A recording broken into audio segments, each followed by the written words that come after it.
গাজায় হত্যাযজ্ঞ চলছেই, প্রাণহানি ছাড়িয়ে গেল ৪৬,৫০০।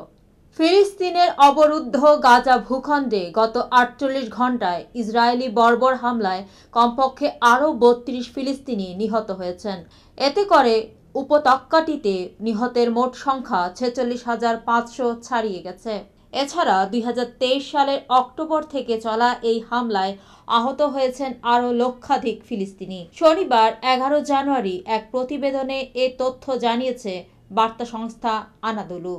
প্রতিবেদনে বলা হয়েছে, গাজা উপত্যকায় ইসরায়েলের চলমান হামলায় কমপক্ষে আরও ৩২ ফিলিস্তিনি নিহত হয়েছেন।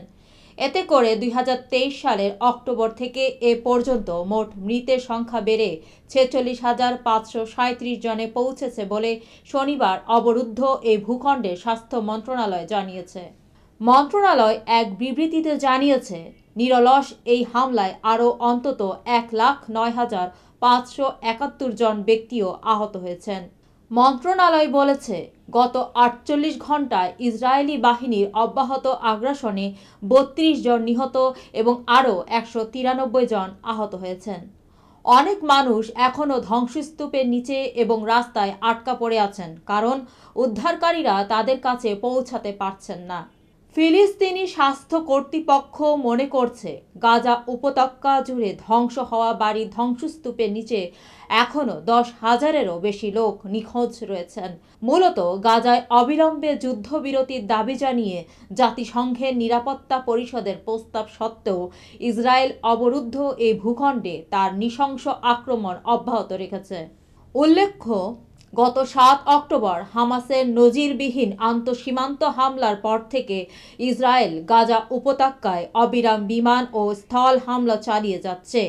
ইসরায়েলি এই হামলায় হাসপাতাল, স্কুল, শরণার্থী শিবির, মসজিদ, গির্জাসহ হাজার হাজার ভবন ক্ষতিগ্রস্ত বা ধ্বংস হয়ে গেছে। এছাড়া ইসরায়েলি আগ্রাসনের কারণে প্রায় ২০ লাখেরও বেশি বাসিন্দা তাদের বাড়িঘর ছাড়তে বাধ্য হয়েছেন।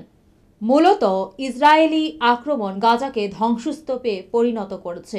জাতিসংঘের মতে, ইসরায়েলের বর্বর আক্রমণের কারণে গাজার প্রায় ৮৫% ফিলিস্তিনি বাস্তুচ্যুত হয়েছেন, আর খাদ্য, বিশুদ্ধ পানি এবং ওষুধের তীব্র সংকটের মধ্যে গাজার সকলেই এখন খাদ্য নিরাপত্তাহীন অবস্থার মধ্যে রয়েছেন।